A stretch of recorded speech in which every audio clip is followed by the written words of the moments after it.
Happy Tuesday, everyone. Happy Tuesday. I hope everyone is well and enjoying their day so far with this changing weather of Texas, up, down. Hopefully everyone is having a good work day so far. All right.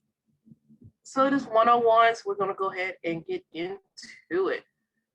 So what we are, I am recording, so I did get that right today. So what we are discussing today, we will be looking at just our general updates, and then kind of sticking with our evaluation and looking at our data, but then really how are you communicating about your program, how you're sharing that information or gathering information about your programs, and who to make sure everyone is aware, and then meeting those letters of standard, and then making sure that you fully have support out there with your programs, from your buy-in from your administrators to from your parents, even from your students. So really knowing how you're sharing out that information and then going from there. So those are our topics for today. Just our general update of our numbers. So, it's not a large increase as it has been over prior years, prior months. But it is a small, still growing. Our student numbers grew about 4,000, where our educators really just about really probably a little bit over 700.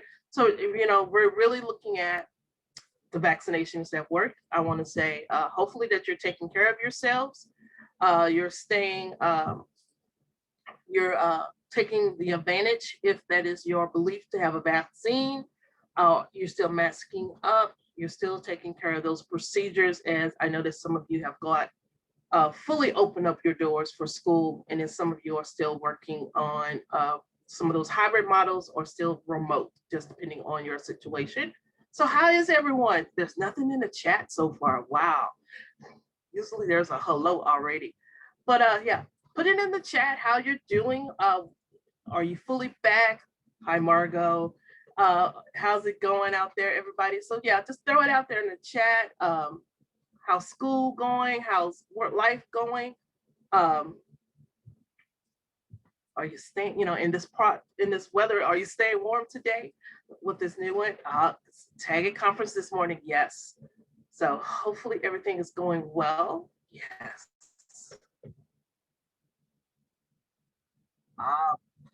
Just getting back from lunch. That is true.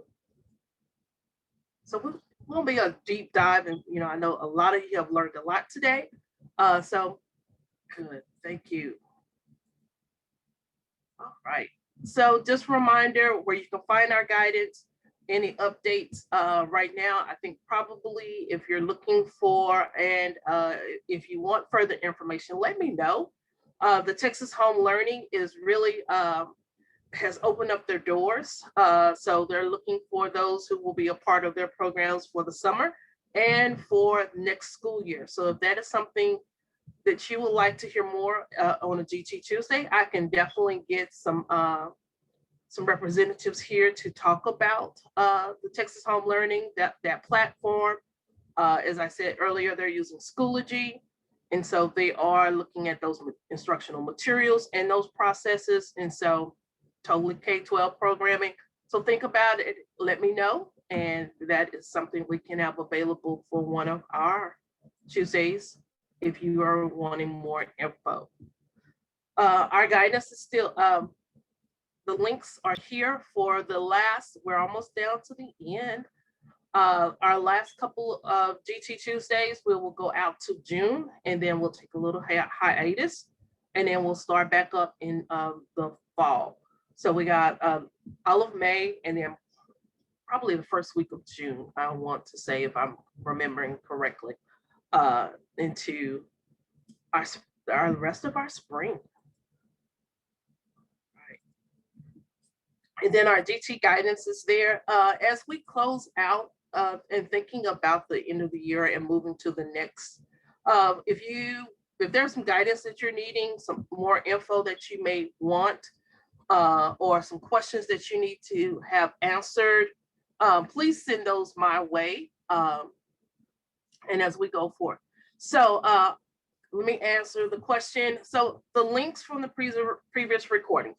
I have all of the PowerPoints, the chats posted. I'm waiting on the part of the YouTube videos to be translated over, and then I will put those links in. So hopefully, if not by the end of today, but definitely by the end of this week, they will all be posted. I will go ahead and hit the live for accessibility check for today for what I do have listed up and available. Also check out the YouTube channel for Gifted and Talented. So TA has a YouTube channel. There is a Gifted and Talented playlist. All of the videos that they have processed are available there. So, but the rest of them will get on the website. Definitely this week, I've been working on that the last couple of days to make sure everything was there. And then, so as you know, sometimes they change processing on you, so you got to move with the process. So we're getting there, but yeah, right. Make sure I got all questions. All right. All right, definitely, I can do that. All right. Thank you, Donna. All right, so, and if you are going to up the cadence of our newsletters and some things that we're putting out, so that will be coming out quarterly in the upcoming year and the rest of this school year. And I would like to highlight some of the work that you're doing over in your districts.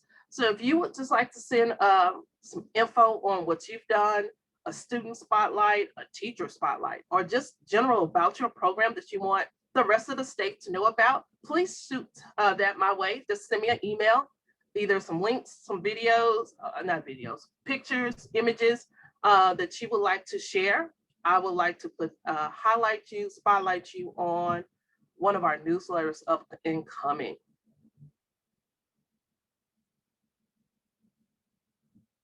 So I won't go too deep into our state definition, but remember what we're looking for and those students that we're looking for and how we're looking at their experiences, the environment, and then what are we doing in our classrooms, in our buildings to exhibit that. And then we're at this point really thinking about what are some of your summer opportunities that you're, as we look at our students. And then also that as some school districts, knowing how they are trying to overcome the learning gaps, as they're calling them, or the learning challenges that our students have experienced, what are we, and going to a fuller year-round program or year-round school, what are some of those opportunities for our students to maintain or grow in this process as we look at our different school systems and our different opportunities for learning.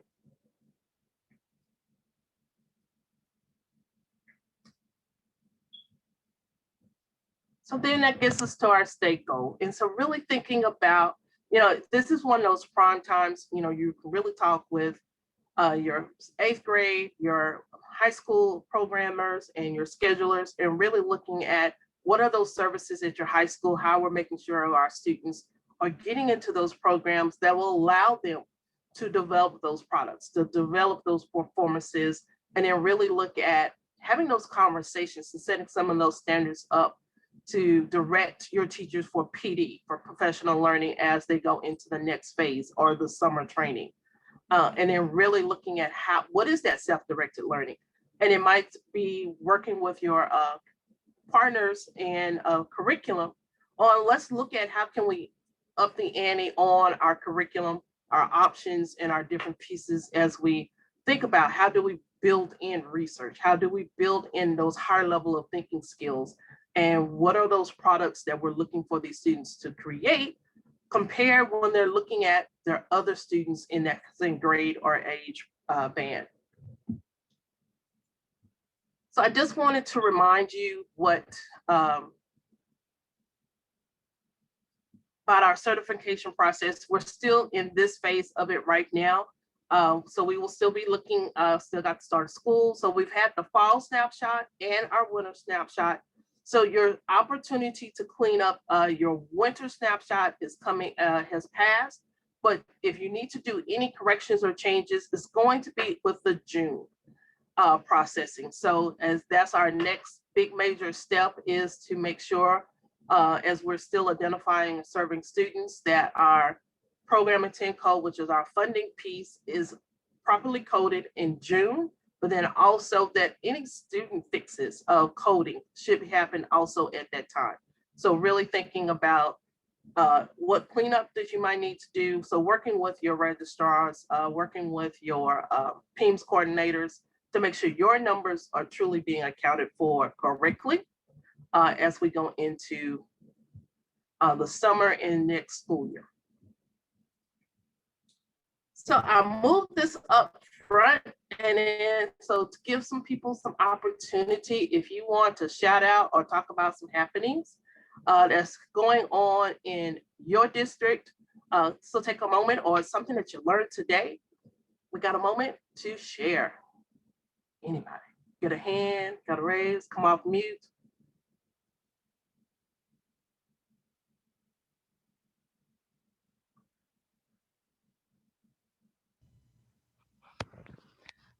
Oh, no one's talking yet? I guess I get to jump in. Yes, Can you y'all hear do, me? Diane. Yes, okay, someone's got to be the first one. I actually had the session at the TAGT conference this morning. The Leads conference was absolutely phenomenal. It was about curriculum coaching specifically for gifted and talented and advanced academics. And that was a really very useful for me, because next year, one of my directives is that I need to be in the classrooms more. I'm actually out of the classroom. I've been doing one of those for small districts where you're the GT coordinator, but you're still doing the pull-out program. That's what I've been doing. Next year, they're bringing somebody in to do pull-out. So I'll be in the classrooms at the in the advanced academic classrooms more. So really relevant. If you get a chance to watch that, I'm terrible with links, but I'm sure somebody on here can post a link. It was a great 1 hour little synopsis, and I'm looking forward to their book. There's a book that I'm going to get that's entitled, that's with that, but just encouraging everyone, if you get a chance, watch that. It was very, very worthwhile. Okay. Right, all right. All right, thank you. Thank you. All right, so Brittany Rogers, tell us about the Wax Museum. So our students, they were the 6th and 7th graders. They researched. It was all based on communication over time, and so they researched a person, and they worked with the history teachers, and then they wrote a research paper, and then they made a poster, and they created a script, and then due to COVID, we limited it to like 2 visitors only. And then they came through, the parents walked through, and the kids all had some sort of button or something for the parents to push. And then once they pushed it, they came out of their pose. They said their monologue script, and then they went back into their pose. So it turned out really, it was really neat to see. And probably I was a little overly excited just because that's really one of the first events we've been able to do this year since COVID and everything. So. Sounds like it was a good time for all. Thank you for sharing. If you got any photos, send it my way. I shared you the article that's on our website, but if you need any more pictures, I can share it with you as well. Ah, okay, I see it. All right, marvelous. Thank you. All right. And we'll get some time later on also, but thank you for those 2 share outs. And then we got some book studies information out there also in the chat. So always great place to find some info. So today, as I said earlier, we're going to be talking about what are you sharing and how are you communicating about your programs.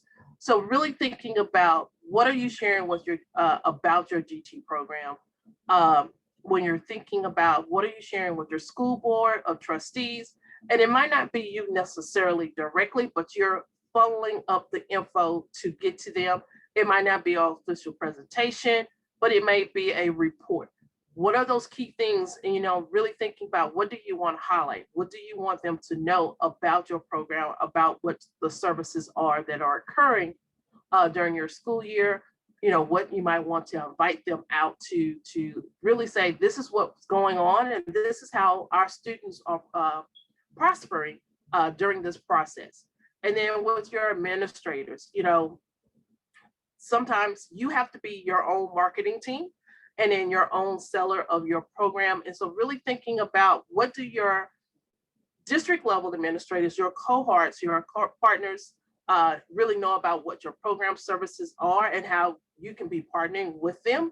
But then also, what about those campus administrators, especially when there are some certain things that are a part of their charge as the leadership of that campus or as the counselor, when we really look at how this is working out. And then going into, always talking to our parents, and then what do our teachers know about our programs? And then following those pieces, and then how do students talk about your programs? What do they know about what's going on? What can they expect to the next level as we go into those pieces there?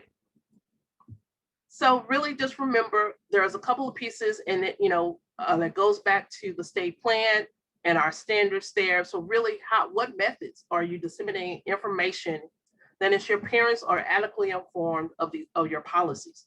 So really looking at, or is it a part of your student handbook, or is it a piece of information on your website? Is it a letter that goes out annually? Do you have a little video vignette on the parent portal about your program services? A high level of these are the dates that you need to be aware of. Really thinking of those kind of pieces. What do they know about your program? What do they know? Especially now that we're about to, a lot of districts will be either resuming full scale to a normal face-to-face process, or those hybrids, really looking at what does it look like in the upcoming year. We've been going through different phases in what our programs look like. So really ensuring that they understand what they're going, what's happening. And then looking at how do you do that, especially for your administrator and teachers. I just remember doing a presentation for you know how you as educators always get some of these programs where you become a part of, you got to do PD. So your district has PD training, and you're talking about your program and what's going forth. It's like, really, that's what's going on.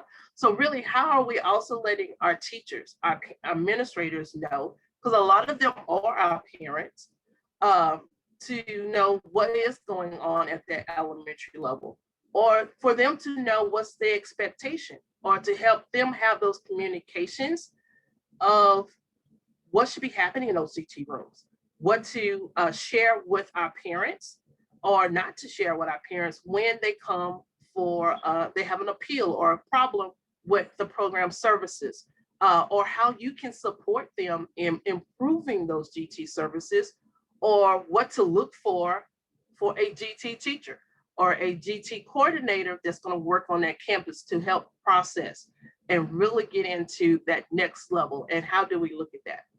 And then also thinking about, does it reflect your current practices of your district?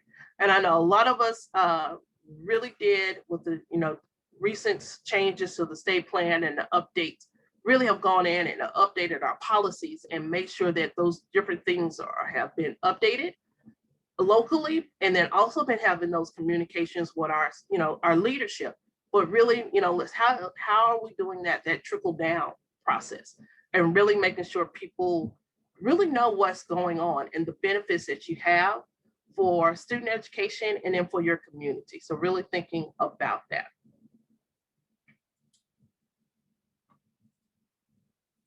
So a couple of other things, and then really when I put this one in, really thinking about our district level, because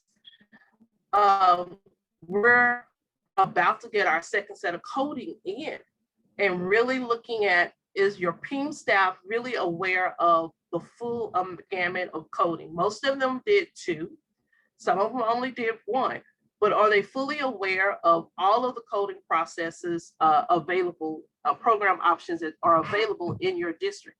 So are they really giving you the full benefit when we're looking at what are your program options? So working with your PEAM staff to know what is happening at your district level and how does that go into your accountability. And then when we look at how do they look at furloughs and how are they coding your students and how are they moving students? How are they either removing that coding, and then how are they, once that student is coming off that furlough, replacing that coding, and really getting into how do we do that? So I'm looking at Collier's question in the chat. So there are those GT, specialized GT codes, possibly are more of a local district coding, not necessarily state coding. So T-Rex has some specific coding that is not generated specifically from TEA, but as a part of what they offered as a part of their processing. And I think that's where I'm hoping that's where you're going, is that local. So let me step back. So there's 2 codings I'm talking about here. One is your program options, which is your district coding. But then when I'm talking on your furlough coding, I'm really talking about going into how your students are coded, and then how are they being identified in your systems as either being identified and served, or identified and on or not served. So really looking at that. I know because I've had the question. It is not a part of PEAM's accounting for a number 2, and some people have put kids on a number 2. A number 2, from my knowledge, is actually that student is becoming identified as a half-time student. Is not necessarily, but your local district may have a different equation for the code of 2 compared to what TEA PEAM's coding for a number 2 is. So really knowing, that's where having those conversations at your local level will help you really to know, is this kid really starting to be, how are they identified and coded? And then what programs, and that kind of goes to my next one here, what programs are being coded correctly, and which teachers are part of your advanced academics or your GT services, and how are they being coded, and how are those teachers equating with those students? So do they know who those students are as we go into that process? So really looking at both of those pieces. So someone asked me when the furlough date becomes effective, and it when the parent signs the form, all determinations, local determination. That is a local determination, yes. So definitely it can be the first day that you started, or the day that the parent, or the first day after, parent might sign it on a Friday, it will be that Monday. It depends on you as your local agency. It might be that same day. So really just thinking, or that you're going, it depends on your district also. You might have that point of, because I'm just going to, when the parent signs the forms, it might be a phone call. And when the parent gives their approval, I would say go also think of it that way.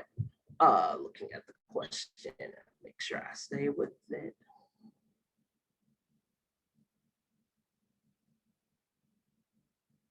All right. So also with our financial communications, really, because I think our budget departments and our finance teams are still, and some of our leadership is still under the misconception that there are no GT funds out there. you do have a GT allocation. Yes, you do not have a GT allotment, but you do have a GT allocation. It is a part of the basic allotment. It is the estimated funds for have been posted on the website. That is the funds that if we ever have to recapture funds from your district, that is the amount we will recapture. So just knowing that. And so, you know, maybe having that, I know sometimes it's hard and they're not listening, but that is where it is. And that is, yeah, that's been the crutch of it. But yeah, finance people in those numbers. It's just one mindset and that's it. But you do have funding, it is there. We have recaptured some funds. We're about to return some funds. And so there are possible ramifications of that. So our next part is we'll be looking at our Quick 21. So really make sure that your funds are being accounted correctly and that there are funds being accounted to your program intent code 21. Nothing has changed in that venue. So going on and just remembering, we should have an array of learning opportunities. And then really, what are those opportunities? And then how do you tell your parents about it? Is it an open house before school is out? Or is it at the beginning of the school year to say, these are our options? What about your 8th graders? What do you think about how do they know what to, or your 6th graders going into, as they're doing those program planning? Is it charge on the counselors or is it a charge on the kid? So really looking at who knows what are your options at the next levels and really making sure those kids get funneled into the correct places. How do they know that everything should be happening during the normal school day? As we look at what are these options? You know, what does it mean when you say we're full inclusion? What does that mean for a student or a parent to see? What should we be finding? What should an administrator be seeing when they walk into those classrooms? Entire school year, really looking at how do we do that for the entire year? And if you're on one of those districts that have defined your time allotments, how are you ensuring that that time allotment is occurring? And then how is that communicated if they miss?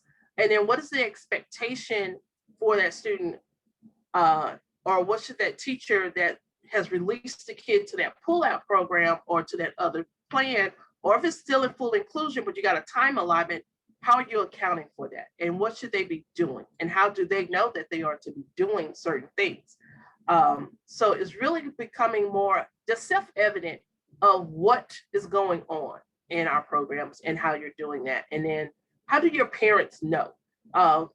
When they're not asking questions about identification and then how their kid did not get in or did get in, they're going to, I'm not seeing this happening in the classroom. This is, you know, all parents have a different expectation of GT services and how it should look, either based on what they experienced or what they've heard, or comparably another child of theirs experience. So really, what should they be looking for and how is that communicated? What are those expectations? And then what should be coming home? What should they be seeing in the home related about our program and GT? And then going into professional development.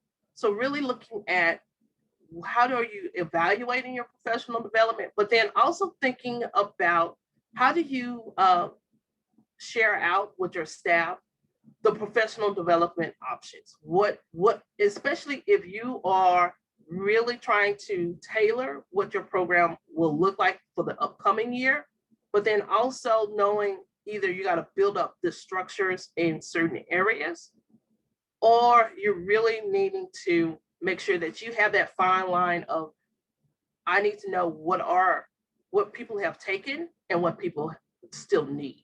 So really thinking about what are those program options, how if you're going to allow other coursework or professional learnings, how do you determine it? Is it acceptable? Does it need to be approved prior to their sending it out? Or does it need to, what do you need for your district approval of a professional development? And then what are those requirements? How, especially for those who are really considering doing your own trainings, what are your educators' requirements for those who are providing that training? Really looking at that. Or if you're looking at an outside, what are their requirements for you to accept it locally? So thinking about that, and then thinking, what are you accepting and what are you not accepting? And going into those different venues and looking at what moves forward as you're talking. And then how are you communicating if it's a principal who or assistant principal that approves it at the local level or at the campus and it's not coming up to you? So really building those partnerships and those conversations. And then the final one on this one is really looking at that training calendar and then having that conversation to how does that look? Are you accepting courses only from, for the upcoming year from May or June when school is out to October? Or is it, January to December? Anything's acceptable. So really looking at defining what your PD calendar is, when should an update fall into this window? And what does it, is it December, January, or it needs to be done by October? It depends. I know some of you follow in line with your district's calendar. I know we did when I was in the district. You had to get all of your stuff done by October, November, or you were out. And then, but you have to think when you're talking update, is it really feasible for an update to happen in April for that school year when most of the school year is over? But if they do work on an update in April, do you count it for next year? So you really got to think, what do you want it to happen in your district?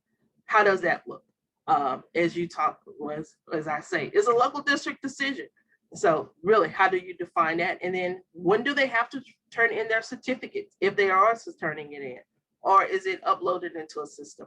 So really looking at those different pieces with PD.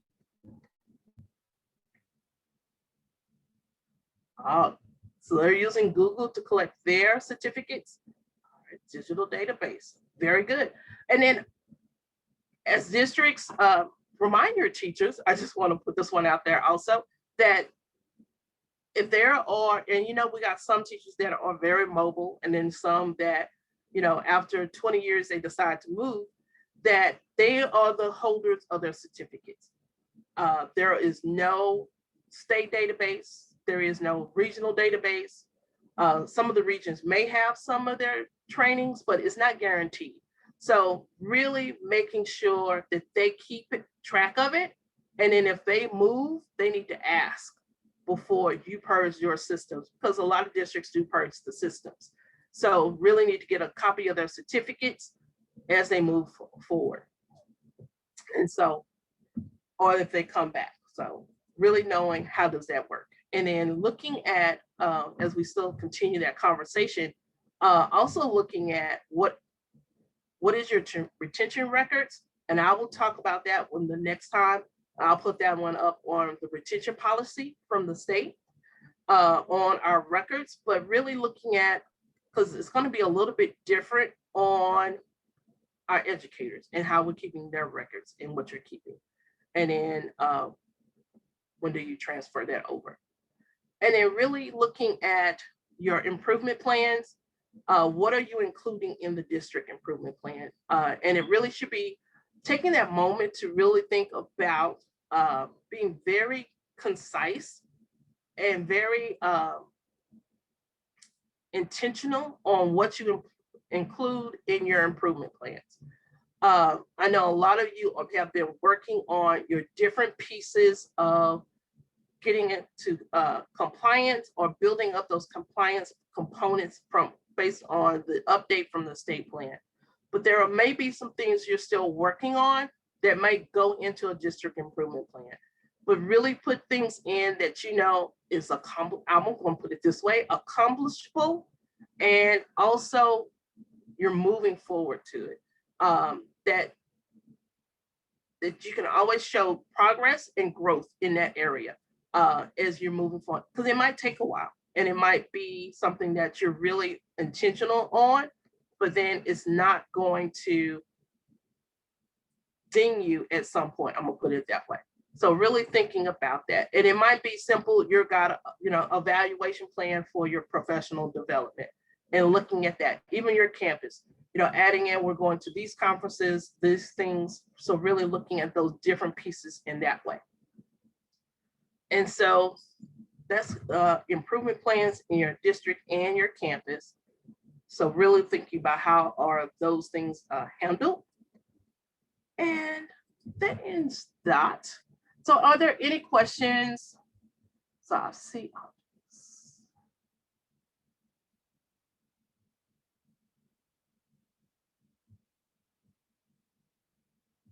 So I'm looking at, thank you, Jessica.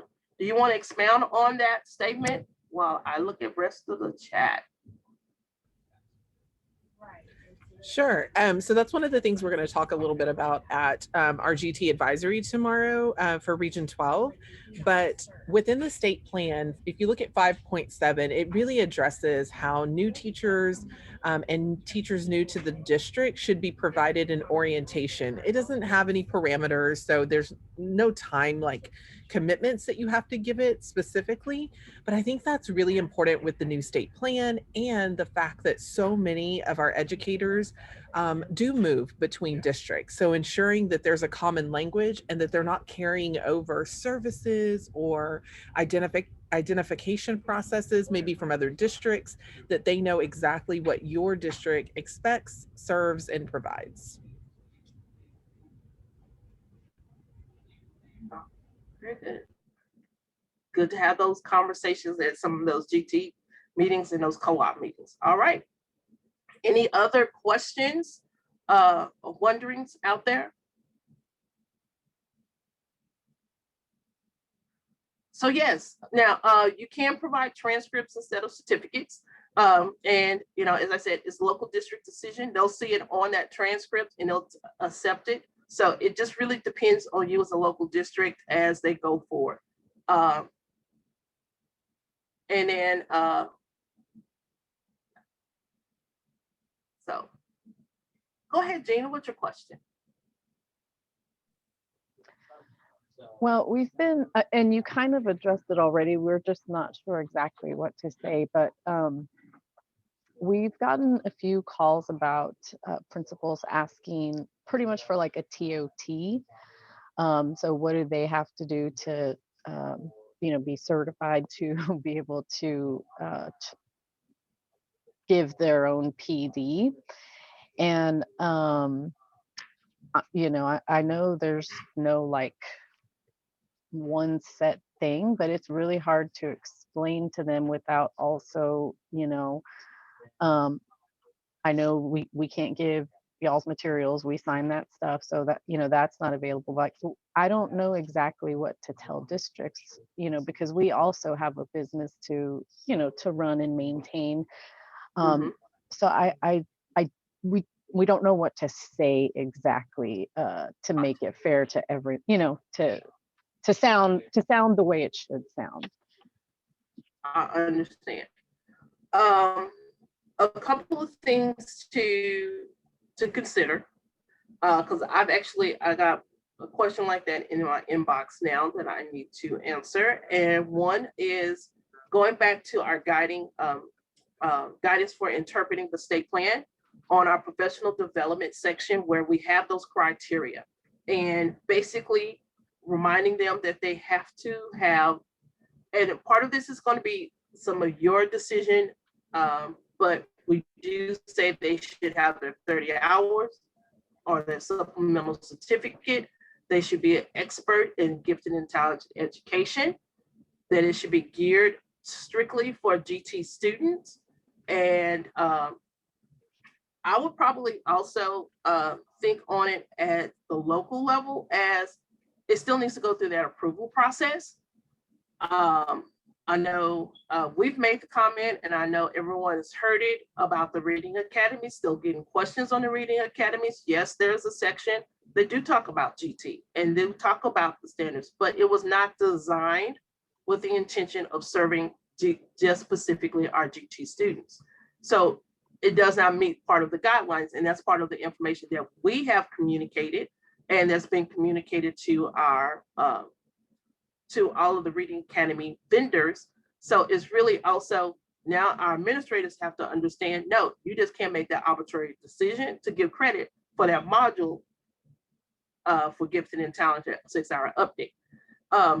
So part of that, and then I will get catch up with, make sure I have, shoot me an email, Gina, so that I can give you more language, but I will start there. And then maybe consider also that you want to approve the content, and then ask what are they trying to present on. And yeah, because I understand we're in trying times, but sometimes it's like, if you don't know what you're really talking, I just see a principal just trying to put some info out, and it's not either aligned to what you're trying to do, or is just haphazard madness. I'm just gonna put it that way. Yeah, it's just like you said, with the cost and just trying to trying to do things in-house, which is totally understandable. But then we're not sure where to direct them besides the TEA website. We're not sure, exactly where we should be directing them besides the TEA website. And then, because there's all these local determinations and all that, they don't know, I don't know if they have an approval process that they can really count on, maybe, or they don't have one in place anyway. So it's just really difficult to talk to them sometimes about that. So we've gotten a few calls like that. So that email is probably from somewhere here in our region. Okay. All right. Yeah, we'll work it out. Monica, this is Maria Krasnowski with Amarillo ISD. Yes. Last year, we had talked about the possibility of at least getting an outline of some of the courses from the regional service centers, so we can align our staff developments at the district level with what the state expectations are. Where are we at in that process? Are we going to be able to get those outlines at least? I will finalize that outline of courses, because I have to things be flowing. Okay. Thank you. I have it down. Thank you. That. You're welcome.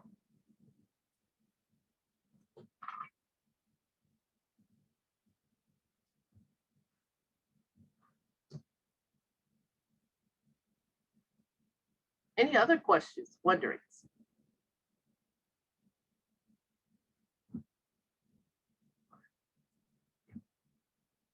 I'm here. Just wanted to remind you that you probably got an email yesterday. Paulina did submit this request yesterday. I think she's probably at the hearing. So really looking at, you got the request for the urgent, for the legislative update on House Bill 1302. And if you need the language, you can, here is the link. Also to find the draft that they're asking for you to send out. So, and as you know, they are in conference also. So here is that info for you if you need it. And then also just want to highlight our EL web portal. They have updated that. So I think we are in the 2.0 version of that portal. It is being very visited, and hopefully everyone is enjoying it. As we talk about web portals and changing, as you know, we are currently updating our GT equity website. So if there are some things that you been thinking about or wondering, or asking, if you will shoot that our way, as we kind of get ready to close that one out and move forward, that we can really work on that and make sure that we're meeting everyone's needs with that. And so to end, as you know, here's my contact information. You can email me at either monica.brewer@ta.texas.gov or at gted@ta.texas.gov, or you can always reach out to me by phone call at 512-475-0626. If I do not answer directly, it is because I am in a meeting, but otherwise, all is good, all is well. Hope everyone has a good day. If you got questions, wonderings, if not, we'll end it a little early for today. All right, bye everyone. Thank you. And let me stop sharing.